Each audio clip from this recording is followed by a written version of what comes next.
Disclaimer. Most of the footage in this video is not mine, and they are taken from trailers and other channels that can record 3DS games. This is how I record 3DS games. People don't want to look at this 90% of the time. I will link their playlist in the description, so please don't send an angry mob after me. Please and thank you. Just recently, I beat the Bravely Default 2 demo. Like, 2 months after it released. Sorry about that. I've enjoyed my short amount of time with this demo, but I have a lot to say about what I liked, disliked, and what I think it needs to improve on.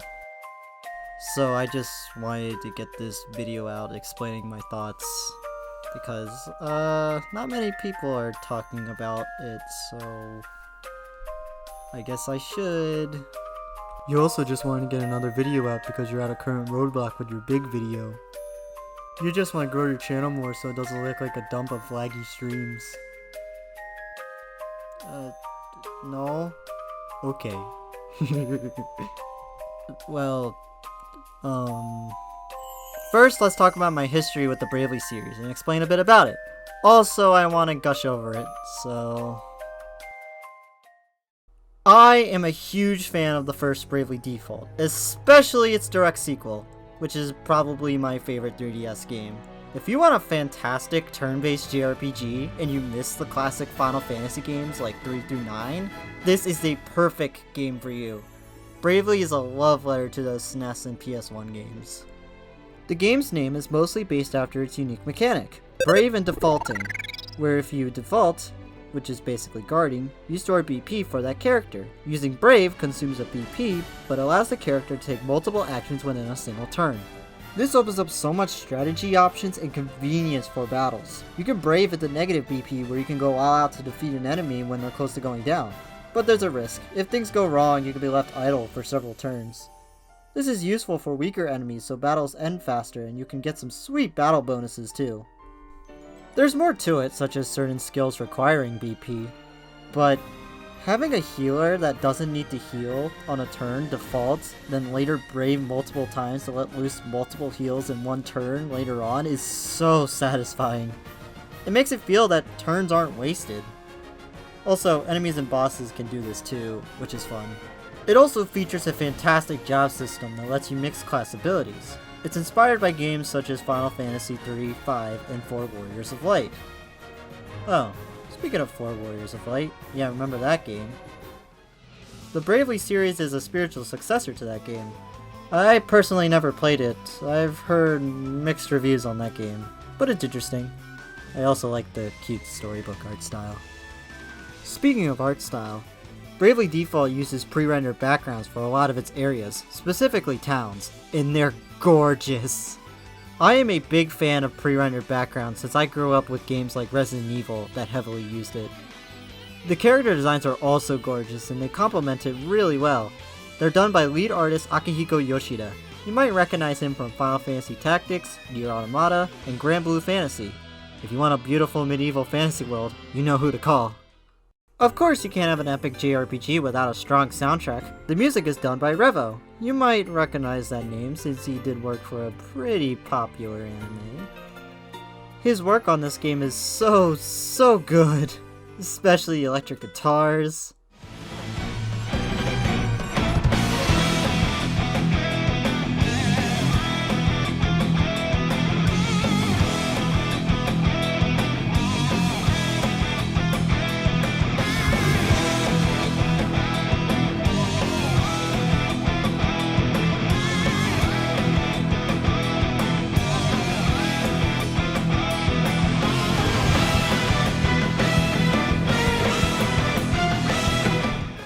And the violins, oh my god, the violins!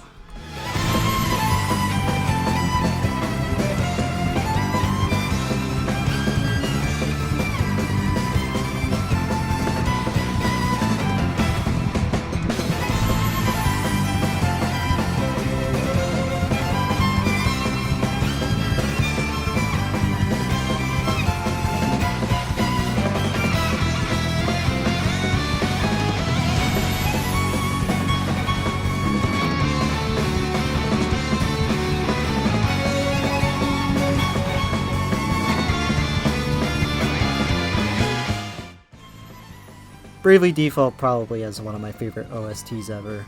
Too bad Revo didn't come back for Bravely Second. Bravely Second's OST is good, but I'm not going to deny that it's not as good as Bravely Default's. Well, at least it uses a lot of Bravely Default's OST throughout the game, so I guess it's fine. Also, the story is good. I mean, it's a story you've heard before, it's nothing groundbreaking at all. It's basically a classic Final Fantasy plot involving saving the crystals. Well, the first game is anyway. It gets pretty crazy later on, and it might actually turn you off from the game. But I won't spoil that, you gotta find out for your own. Haha, buy the game! Bravely Second story is pretty spicy. It's also really cute. I like it a lot. I also really enjoy the characters a lot, heroes and villains. Voice acting is also great too. It has some fun memes in there. Oh, that stubborn, contrary, crystal-headed girl! Why must she refuse to understand? Consudo, why are you talking about the original so much? I thought this was a review on the Bravely Default 2 demo. You're right, Consudo! That's because they didn't really change that much between the original and the sequel. Which isn't a bad thing! This game is a sequel in gameplay, ideas, and all that jazz. Similar to how Final Fantasy VII is a sequel to 6. But they're not related in terms of story, world, and characters.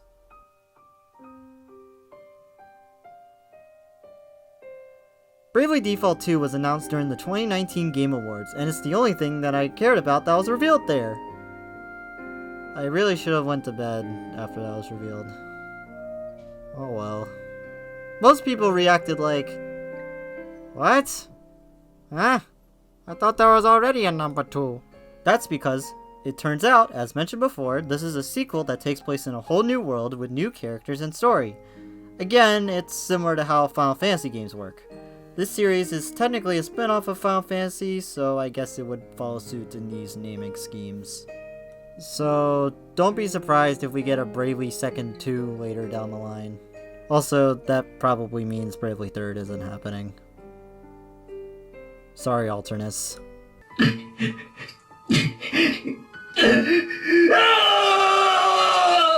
On March 26th, during a Nintendo Mini Direct, they released a short demo about the game, and I haven't touched it until recently.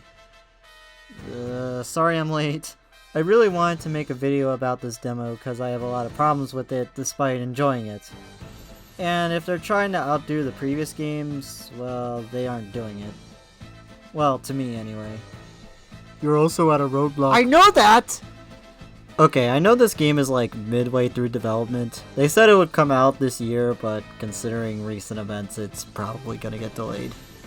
Anyway, I'm gonna talk about the things I liked, disliked, and all my nitpicks about the demo while also comparing it to the previous games. So... New world, new styles. The new job outfits look really cool, especially the Black Mage. The outfits look very... modern Victorian? I don't know. It doesn't look fantasy-like unlike the previous games. I like how the party members follow you around in the world map and dungeons. Although I can't change the formation or the party leader for some reason, unlike the previous games. I'm glad the towns and other places carry on the gorgeous pre-rendered backgrounds like the previous games had. I also like how the overworld is 3D. You could also cut grass too. The art isn't done by Akihiko Yoshida this time around, at least I think. It seems to be done by the same artists who did Octopath Traveler, which is fine because their art looks kinda like Yoshida's and it fits the world. The UI is okay. I don't think it's as cool as the previous games. I prefer the vertical menu, but I don't think that's possible since it's on a console and it's not on a separate screen unlike the 3DS. It just appeals to me more. Also, can they make the option to activate special attacks more noticeable like the older games? Because sometimes I forget it's there. Just have it keep blinking like the previous games. Don't just have it blend in with all the other options. Revo is back! Yay! I like the battle theme. I like how you can hear the Final Fantasy startup and then it plays a measure of the Bravely Default battle theme, then it turns into its own thing.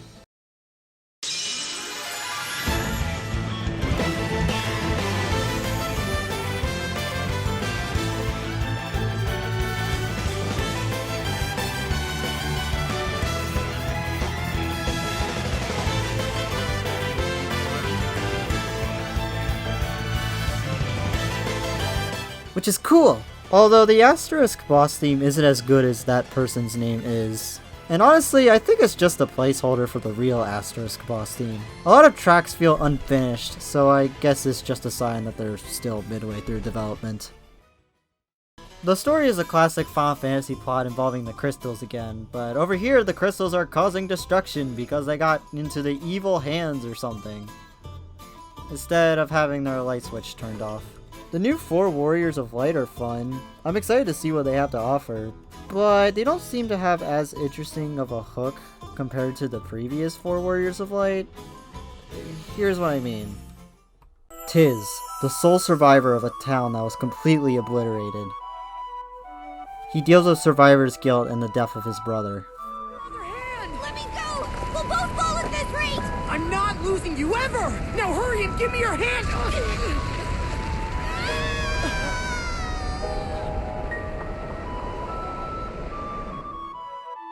Rigabelle, an amnesiac womanizer who carries a journal with cryptic notes that supposedly reveal the future. Still, humor's welcome when you haven't a clue to your past. None save this book. But its pages hold no history, only the future. And more importantly, a woman.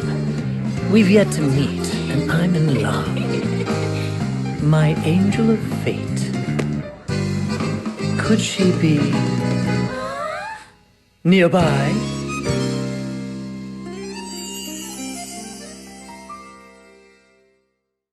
Agnes, the last crystal vestal who's being hunted by anti-crystalists. I am Agnes Oblige, servant and vestal to the Crystal of Wind. The crystal's light is mother to all creation, to all life. Purified by the vestal's rites, their incandescence wards the world from disaster. And so I pray, now as ever before, and onward till the years take me. Edea, daughter of Eternia's Grand Marshal, who leads an army hunting Agnes. She betrays her homeland, father, and teacher because she believes it's the right thing to do. You've a long road ahead. Make for Kaldisla. The Vestal of Wind has been sighted there. For your father, and for your country, you must apprehend her at all cost. Edea, wear this at your side. This is your finest blade. Ise no Kami. I pray it keeps you safe.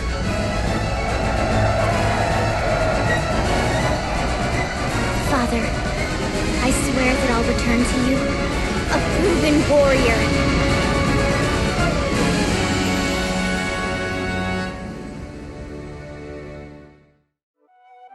While in this game we have Seth, a young sailor who survived a shipwreck. Gloria, a princess of a lost kingdom. Elvis, a traveling scholar who's trying to decipher a mysterious book. Also, he seems to be a black mage when you first meet him, so that's interesting. Adele, a mercenary accompanying Elvis. Okay, they obviously aren't telling us much. They don't want to spoil the game. They'll probably tell us more later on. But I find the original game's characters' hook to be better. Also, the characters are kinda rehashes from the previous protagonists now that I'm noticing it. But the characters seem to have different personalities and gimmicks, so I didn't really notice. Speaking of characters, they are very, very chatty during battles. It's especially noticeable when you speed them up. Oh man! On to the next one! Right! Let's see! Hopefully there's a way to turn it off when the full game is released, or they fix it. I honestly think the game should not have them talk, except when they're having a conversation with the boss. I'd rather let the music play, and have the sound effects go crazy. Oh, I wish the crit sound effect was as striking as the original. Or maybe it is. I couldn't tell, since the characters keep saying stuff every millisecond. The job system still works very well. Nothing changed there. It's still great. Oh, yeah, there's a weight stat in this game.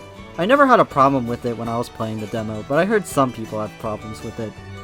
I don't really see the need for a weight stat. The previous games didn't have one, so I don't know. Maybe it might annoy me when the full game comes out. The battles are fun, but I have issues with it. The game doesn't let you skip the intro to battles unlike the previous games, for some reason, I don't know why. And the strangest thing they changed, which is honestly my biggest complaint about the game, is that you don't choose all your character's actions before you execute them. Something that I really enjoyed about the previous games is that you can choose all your character's actions and look them over before you execute them. It honestly gave the game more strategy, being able to look over your actions and double checking if they're going to work. It's really useful for the strong boss fights that Bravely likes to throw at you. Also, it prevents misclicks, which I'm prone to do. Like, if you press default in this game, there is no "are you sure?" You just execute it right as you press it, which I guess makes sense why there's no hotkey for it. Also, being able to set your commands up and save them to an auto battle selection is also really useful for grinding, which honestly made Bravely Second's grinding so easy. Also, bring back chain battles. Those were very good for grinding. I wonder how they're gonna work Bravely Second into this. The gameplay mechanic, not the game. Same with Ablinks. I don't know if they're gonna return. Oh, I just realized there's no end command when you realize you accidentally have too many brave actions when you're selecting your moves. Please fix that. And finally, my one last complaint is that there's no random encounters. I know that sounds weird, but hear me out. I know that JRPGs nowadays are moving away from random encounters, and I'm all for it. I like seeing monsters on the field wandering around their environment and being cute. It allows the player to choose their own battles. It can even help you get preemptive strikes, and when you're overleveled in an area, the enemies will start running away from you. I think it's great that JRPGs are leaning towards this. But the Bravely series works with random encounters. That's because they had a feature which allowed the player to mess with the encounter rates. You could set it to high or non-existent. It honestly didn't need to have enemies on the field. It just worked fine with random encounters. If you're at the end of a dungeon and there's a boss in the next room and you need a full heal, you can just turn off encounters and run out of there and run back without any problems. It's just really nice. You can technically play through this entire game with random encounters turned off. I mean, it's kind of masochistic since how tough the bosses are, but hey, you can do it. There was even an option to turn off from getting EXP, job points, and money from battles. It was a JRPG that can be messed with to play to your liking. I'm not saying this game has to play exactly like the original. It can have its own differences and quirks, especially since it takes place in a new world with new characters. But since it's taking so much from the original, it should at least try to improve on those aspects. But I just wanted to unleash my entire thoughts on the game because I want this game to improve and be the best it can be. Apparently there's going to be a survey of the game soon where you can dump all your issues in it. I might as well just copy and paste this entire script on there. Or I could have already missed it because I'm dumb and I fail to pay attention to these things and I didn't play the demo until recently. Whoops. Anyway, video over. Have a good day!